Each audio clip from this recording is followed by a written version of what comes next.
So it is officially Israel Adesanya fight week, and today we're going to be ranking every single Israel Adesanya UFC performance from worst to best. Adesanya is set to take on Imavov this Saturday night, UFC Fight Night Saudi Arabia main event.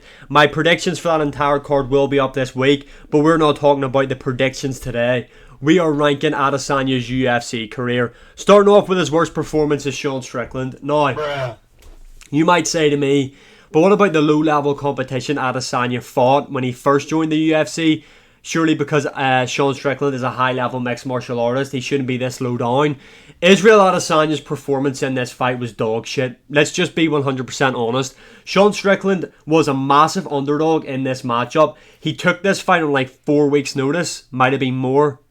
I think it was 4 weeks, I'm not too sure. And he fucking dog-walked, no pun intended, Israel Adesanya round the cage this night. He almost finished Israel Adesanya in the first round, dropping him, and he landed multiple follow-up shots. He then just proceeded to school Israel Adesanya for the entirety of the fight. Like, Sean Strickland beat Adesanya that bad in this matchup. Adesanya took a year off. Sean Strickland hit him with the what? And that was it. I know you thought I was a professional boxer there, but I'm not. I'm just giving you the sound effects. Yeah, this is Adesanya's worst career performance in the UFC.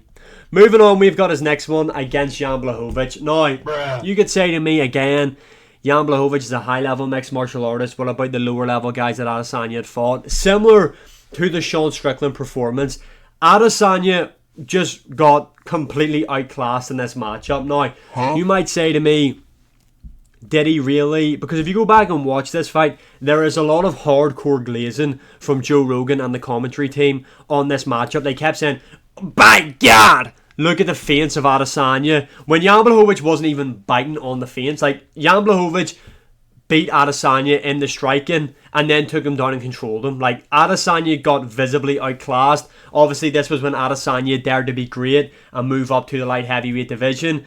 I'm not saying this is a bad loss to have. It was just a bad performance from Israel Adesanya, in my opinion. Moving up on the list, we have got Marvin Vettori, Israel Adesanya 1. Now, we're going to see this guy on this list again. This fight right here is so forgettable. If you didn't know that they had fought once before, well, you probably should have, because it was visibly told. Israel Adesanya, Marvin Vettori 2 in their second fight. But this fight right here was ass. Marvin Vettori, as you can see, this was the end of the fight. Marvin Vettori actually thought he beat Israel Adesanya. I can't remember if it was all three unanimous for Adesanya or did one judge give it to Marvin Vettori. I can't really remember. The fight shit, I don't want to go back and watch it. Although I just remember after seeing Adesanya come off his debut, I was like, holy fucking shit, this is it. This guy is going to be unbeatable. He was unbeatable for a while. And then we seen this performance from him and I was like, boy, what do you, boy? Moving on, we have got the Yoel Romero performance. Now, I'm going to give Adesanya some stick here because it does take two to tango. And that, I mean, a lot of people say Adesanya is boring. I understand that, but majority of the time it does take two to tango. When someone is game and shows up to fight Adesanya, you get a really good Adesanya. When someone wants to stand off, then Adesanya just kind of stands off and we get dog shit matchups. Like this one right here. Israel Adesanya could have lost this matchup, I'm just going to be honest. But it was so shit. Like, so shit. Has anyone ever went back and rewatched this fight? Let me know in the comments. It's ass. It is so poo. It's terrible. Like, this was when we found out the Adesanya blueprint for matchups was just leg kicking. That was all this matchup consisted of. And then the fact that Yoel Romero has the cheek to complain about the fight afterwards when he done fuck all and attempted nothing in the matchup is just insane to me. This fight right here was terrible. Really, really bad. Like one of the worst fights of all time, if not the worst. Derek Lewis and Ngannou's worse than this, I will give you that one. Moving on, we have got Adesanya's debut against Wilkinson. Now, obviously, this right here is against some low-level opposition. Anita Max win. This was when Adesanya made his UFC debut. This is a really impressive performance from Israel Adesanya. He just showed all of his weapons in his striking arsenal in this matchup. He literally beat the living fuck out of Wilkinson in there. Like, even the finishing sequence, when he has him against the cage and he's framing off on him, just landing them body shots like hammer fists to the body. It's just a brutal beating. Really, really good performance from Israel Adesanya to make just to make a splash in the UFC on his debut. Then he had him about, he's the new dog. We should have seen this coming. Adesanya actually talked about him being the new dog, and he's pissed all over the cage or something after this matchup. I'm pretty sure that's not word for word, but that is what this guy said in his post-fight speech. Huh?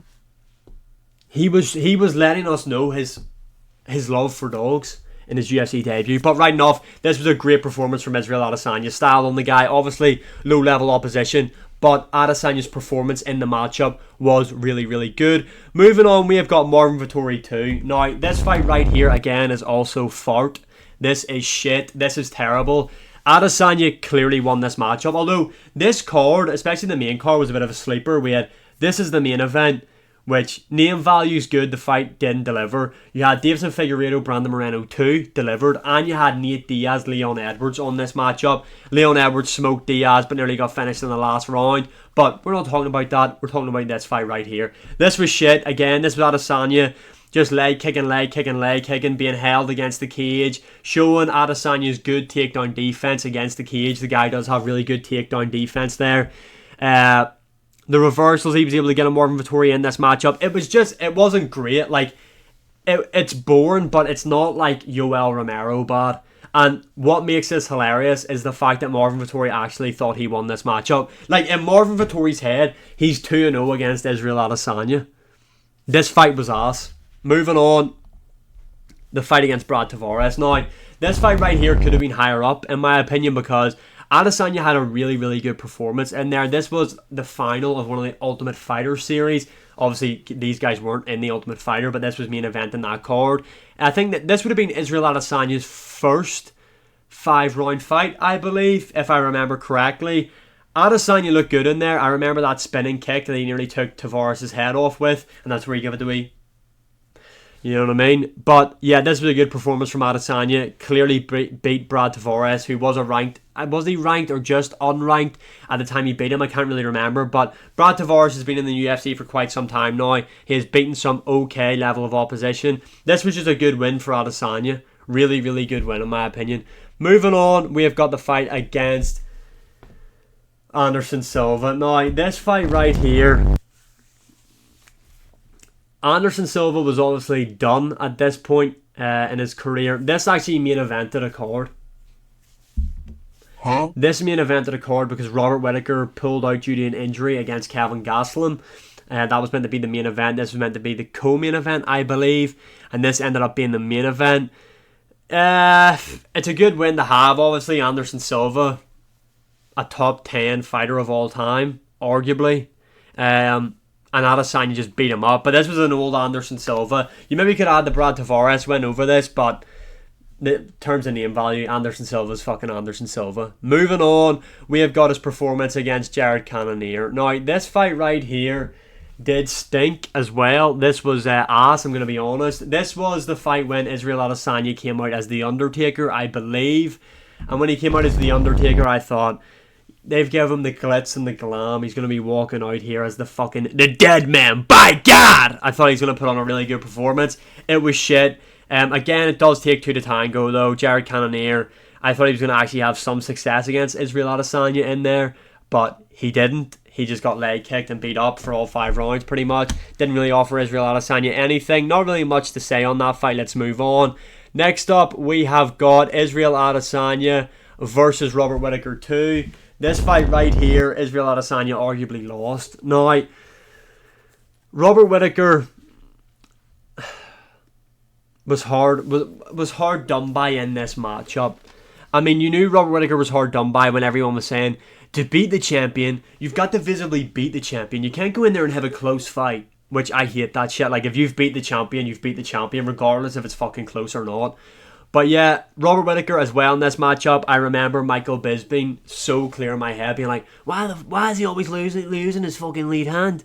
Doesn't sound anything like Michael Bisping. I obviously need to take voice lessons. But yeah, Robert Whittaker was like obsessed with using his lead hand in this matchup. Didn't really use anything else. It was a close fight. I haven't rewatched it because it's ass. But yeah, I mean, Robert Whittaker, again, A good win to have on your resume. Adesanya's beat him twice. Moving on up the list, we have got his most recent performance, and that is his fight against Dricus du Plessis. I know he lost this matchup, but Adesanya looked good in there, especially for having a year off. I don't think people give DDP the credit that he deserves, me included. I thought he showed just how well-rounded he really is, how goofy and well-rounded he is in this matchup. But Adesanya looked good in there. Adesanya looked a lot bigger. His cardio did kind of feel him in there. Also, DDP kind of used Adesanya's good get-ups and takedown defense against the cage against him in that matchup. And what I mean by that is, when Adesanya was taken down, he was doing the right things by building to a base and looking to get up against the cage to try and break the grip of Dricus du Plessis. But when DDP would take him down, he would let Adesanya start the base, and that's where he was able to get Adesanya's back, get the hooks in. So what Adesanya was doing was right, yes, but DDP was able just to expose it in his own way to get Adesanya's back, if that's made any sense. But yeah, I thought Adesanya, after round 3, I thought it was Adesanya's fight. I thought he was just wearing on DDP. I thought he looked a fresher guy. I thought he was landing the better shots, but DDP just DDP'd him in round 4. Moving on, we have got his performance against Derek Brunson. This fight right here was the coming out party of Israel Adesanya, coming out pause. He smoked Derek Brunson, who was ranked inside the top 15 of the UFC for years, and the performance he put on in MSG against Derek Brunson was crazy. He dropped the guy multiple times. This was Adesanya's version of Anderson Silva, Forrest Griffin. That's what this fight was for him. Just made Derek Brunson look shit in there, really low level. You wouldn't have thought the guy was ranked in there the way Adesanya just styled on him. Great performance. Moving on up, we have got this one right here. Anita Max win. One of the best fights of all time. Kevin Gastelum, Israel Adesanya is quite easily one of the best fights of all time. The beauty of this card, the card that this fight was on, we had this in the co-main, then we had Dustin Poirier, Max Holloway 2 in the main event. So we had 2 arguably fight of the years back to back. This fight right here is one of the best of all time. If you haven't seen it, go back and watch it. And I know you might be thinking Kevin Gastelum, but Kevin Gastelum was at one point in time good. I mean, he's got some big names on his resume. I don't know how close this fight was to whenever he knocked out Michael Bisping, but Bisping did take that fight in short notice. But again, Bisping just lost the title, got in there against Kevin Gastelum and got flatline KO'd. This fight right here was an all-out war. Really showed that Israel Adesanya has that dog in him. Pause. What a performance. What a fight.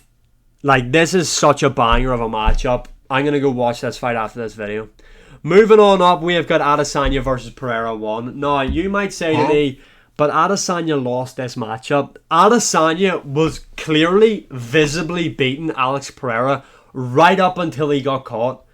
Adesanya was on his way to beating Pereira by decision. Facts. He almost nearly finished him in the first round, I believe, first or second, when he caught him with the exact same shot he caught him with in their rematch. Adesanya had a great performance in there against Pereira. He did lose this, yes, but his performance overall was great. He was schooling Pereira on the feet, which we're yet to see anybody else do outside of Adesanya in the UFC. I know he lost. I don't give a fuck. This was a great performance, one of his best. Moving on up, we have got his performance against Paulo Costa. Now, are we going to talk about the fact that this guy had saggy tits in this matchup? I don't know. It's up to you if you want to talk about that. I don't mind. I'm here for the discussion. This right here was 2 undefeated guys at the top of their division. This is Paulo Costa, who was just coming off the demolition job of Yoel Romero. Demolition job's a bit harsh. I mean, it was just a fucking all-out war. And then we got this matchup right here, UFC Fight Night. It wasn't a fight night, it was on Fight Island. I can't remember what pay-per-view it was. Fuck, remember the Fight Island days?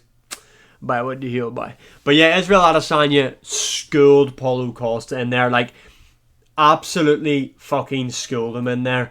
This is a common theme. The leg kicks were just on point for Israel Adesanya in there. His timing. He finished Paulo Costa, a guy who was undefeated. He was undefeated at this point in his career. This right here is one of Adesanya's best performances. The guy looked really, really good in there. I think this was the fight before he went up for double champ status. Yes, I think it was. So both guys were undefeated going into this. And Adesanya, I've seen a lot of people actually thinking Paulo Costa was going to beat Israel Adesanya. But Adesanya showed that if you're just going to strike with a guy, you're going to get outclassed unless you're Sean Strickland. Moving on, I think these are the final two performances. We've got this one right here, his performance against Robert Whittaker. What a fucking performance this was from Israel Adesanya. Adesanya coming into this matchup, this was it. This was like his star-making performance. Obviously, it just won the interim belt off that crazy fight over Kevin Gastelum. Robert Whittaker was coming off the fights to Yoel Romero, I believe. He was coming off his injury where he had to pull out against Kevin Gastelum. And this fight right here just showed how elite Israel Adesanya was. He beat the living fuck out of Robert Whittaker in the first round, dropping him, and then finished him brutally in the second round. This is one of the best title performances in UFC history. Israel Adesanya really became a star. This was the star-making performance. If you remember, he done his gay dance on the way to the cage.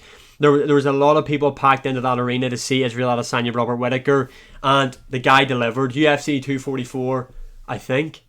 Was that what event it was? I don't think it was 244. I'm just reading that because it says it there. I can't remember what event it was, but anyway, it was the main event, and Israel Adesanya looked really impressive, dropping him and brutally finishing him, busting his entire fucking face up in 2 rounds. And finally, his best performance. This is obvious. It's his one against Alex Pereira. This is an all-time great win. Israel Adesanya knocking him out in their rematch, knocking Pereira out cold. He actually caught Pereira with the exact same shot he caught him with in their first fight. Just there was more. I don't know if he landed it cleaner or the fact that there was just more time left in the round. But when he hit Pereira with it in the first fight, Pereira didn't drop the way he done here. But yeah, Israel Adesanya going into this matchup obviously was convincingly winning the first fight, but wasn't having the same success this time round against Pereira, because I know Adesanya said that he was playing like the rope-a-dope style in this fight. That is what he kind of said. I remember way back when he's speaking about it. But Pereira was beating him up, chewing up his leg really, really badly in this matchup. And the finishing sequence was Pereira had hurt Israel Adesanya. His legs were destroyed, and he had him up against the cage. And Adesanya, because this is what Pereira does, when he goes in for the kill, he does really drop his hands. And Israel Adesanya sensed that. Adesanya had the high guard in there, and when Pereira came in to start unloading, that's when Adesanya came over the top with the right hand, caught him with the exact same punch he caught him in the Pereira 1 matchup, put him down, followed it up with some ground and pound, done this performance. He left Pereira frozen like Elsa. One of the worst lines of all time. But yeah, this is Adesanya's best career win. No one else has been able to beat Pereira in the UFC. No one else has really had the success outside of Jan Blachowicz than what Israel Adesanya has had against Alex Pereira. Pereira, in my opinion, is a top 10 fighter of all time. The guy's a 2-division UFC world champion. But this right here is easily Israel Adesanya's career best performance. There was a lot of doubts going into this matchup because obviously he had lost like 3 times at that point to Pereira. So it was just like, is Pereira this guy's kryptonite? But Adesanya showed that he could beat Alex Pereira. Maybe one day we'll get the trilogy, who knows. But yeah, that is Israel Adesanya's career best, that is Israel Adesanya's UFC career ranked from worst to best. Let me know your opinions in the comments below. And as always, like, share, subscribe, comment, all that good stuff. And I will see you again in the next one.